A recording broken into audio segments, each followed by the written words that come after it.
नमस्कार, आपण पाहत आहात भीमप्रहार न्यूज मराठी आणि मी आहे संदीप जगताप. अहिल्यानगर जिल्ह्यातील कायदा आणि सुव्यवस्थेला मोठे आव्हान ठरत असलेली धक्कादायक आकडेवारी समोर आली आहे.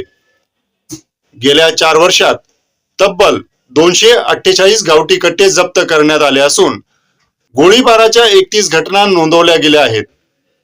हा वाढता शस्त्रसाठा नेमका कुठून येतोय आणि पोलिसांसमोर कोणती मोठी साखळी उघड होते, पहा आमचा हा विशेष अहवाल. अहिल्यानगर जिल्ह्यात बेकायदेशीर शस्त्रांची तस्करी वाढत असल्याचे स्पष्ट चित्र समोर आले आहे. पोलीस कारवाईत 4 वर्षात 248 गावठी कट्टे जप्त करण्यात आले आहे. या कारवायांमध्ये 50हून अधिक आरोपींना अटक करण्यात आली असून अनेक प्रकरणात तरुणांचा सहभाग आढळून आला आहे. गोळीबाराच्या तब्बल 31 घटना नोंदवण्यात आल्या असून काही घटनांमध्ये जखमी व मृत्यूचीही नोंद आहे. पोलीस तपासात उघड झाले आहे की या गावठी कट्ट्यांची किंमत सरासरी 15 ते 30 हजार रुपया असते. या गावठी कट्ट्यांची बाहेरील राज्यातून तस्करी केली जाते. त्यासाठी स्थानिक पातळीवर एजंटामार्फत पुरवठा केला जातो.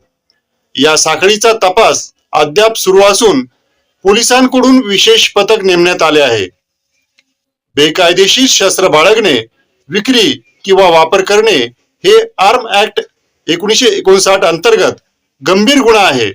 दोषी आढळल्यास 3 ते 7 वर्षापर्यंत कारावासाची शिक्षाही होऊ शकते.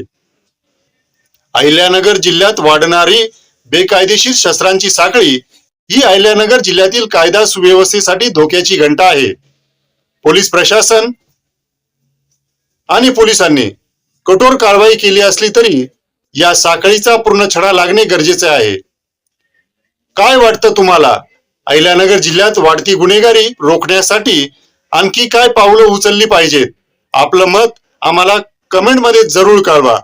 मी संदीप जगताप, भीमप्रहार न्यूज मराठीसाठी.